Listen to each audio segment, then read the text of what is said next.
Chapter 8 is momentum.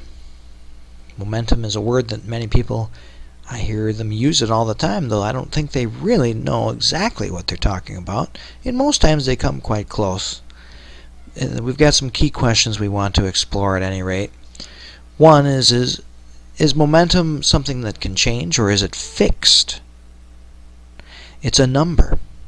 It's something that we can calculate. Is it a vector, or is it a scalar?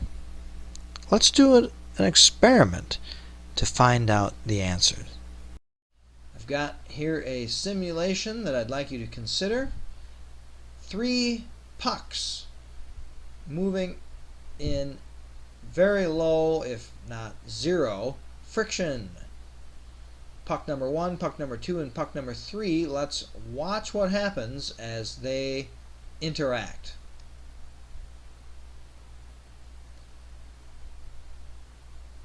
Alright, well that's probably good enough. It doesn't look like they're going to interact with each other any more than that. These 3 pucks make up a system. The system is useful to talk about because we want to, for instance, include puck number 1 in the system. But we could talk about a system that didn't include puck number 1. In other words, we're looking at the system that is just consisting of pucks number 2 and 3. And then, from outside the system, something happens. Something comes in here. But this could be, any sort of thing that you want to look at. A car wreck or something. Maybe we've got 2 cars that are parked here in the road, and another car is out of control and it comes in. You could define the system here as the 3 cars and then start doing your physics based on that. The physics works out a little bit differently if you define your system one way over another. So it's good and important to define your system. Let's take a look at some things with regard to this particular system. I've got a diagram here called the momenta diagram, and we're familiar with velocity vectors, so I'm going to add a velocity vector to our picture. Let's take a look at something. Actually, you've seen this already up here happen. You've seen what happens there. So why don't you look down here? I've got 2 vectors superimposed on each other here. One is the momentum vector for puck number 1. The other thing is the total momentum of the system. Let's set that into motion. And that's good enough for our purposes. What we need to look at, you may have noticed something. You may have noticed that the vectors, first off, changed. The velocity vector here is seen to be changed for puck number 1. It's in a different direction, and it looks to perhaps have another value in terms of its length. Puck number 3 certainly has a different length vector because it previously had 0 length. And puck number 2, I let it escape just outside of our range, but it has a velocity vector also. All 3 of them also have momentum vectors. Here, here, and here. There is an addition taking place where vector number 1 is being added head to tail to vector number 2, which is being added head to tail with vector number 3 to get our total momentum of the system. Did you notice? And as I reset it here, watch how the total momentum changes. It doesn't. Did you notice that? I want you to take a look at that once again here. We're going to set it into motion. A slightly different result in terms of the vectors, but again the total vector, or sorry, the total momentum of the system did not change. Allow me to pause one moment here and talk about momentum. Let's define it. Momentum is the velocity of an object multiplied by its mass. We associate mass with inertia, and so momentum really is a quantity of motion. Objects in motion tend to stay in motion,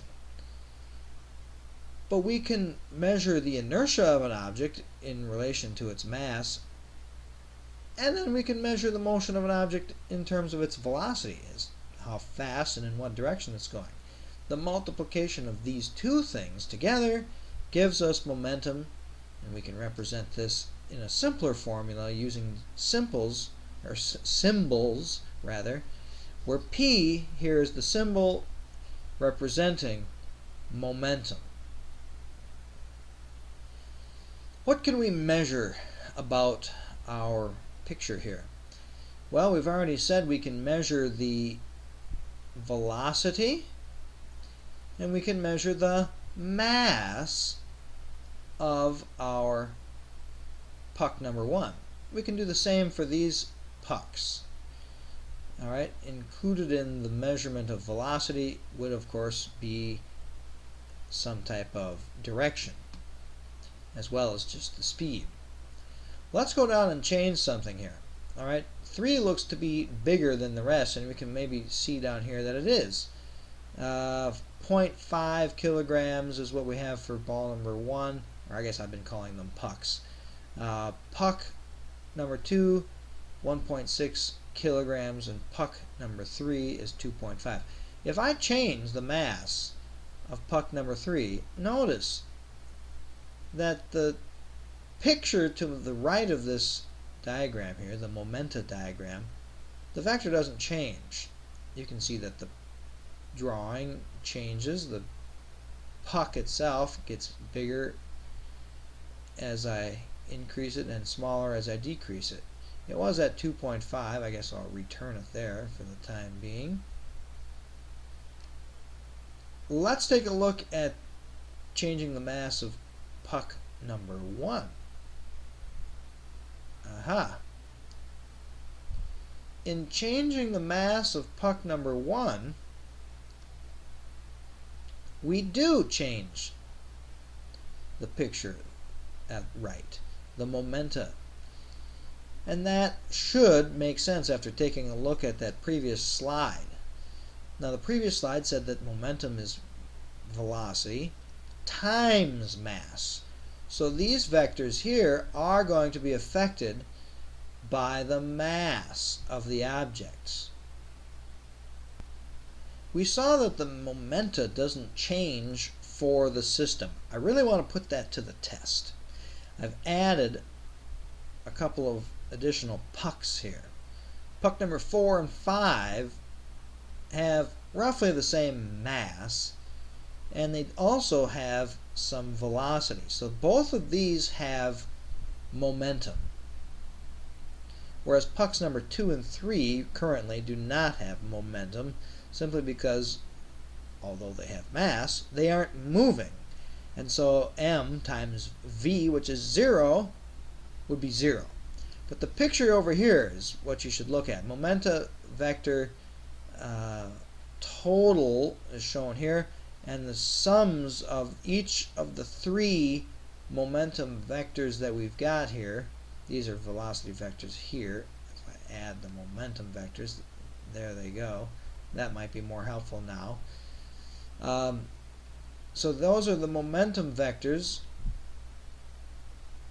and this is what it looks like added together.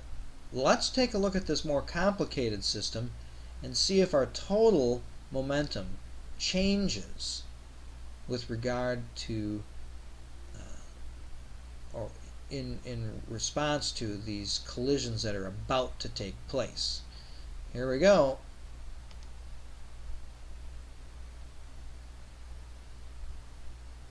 And you can see there's no more interactions that are going to take place. that the idea is supported that momentum, the total momentum of a system, does not change. This is important, and this is why studying momentum is important.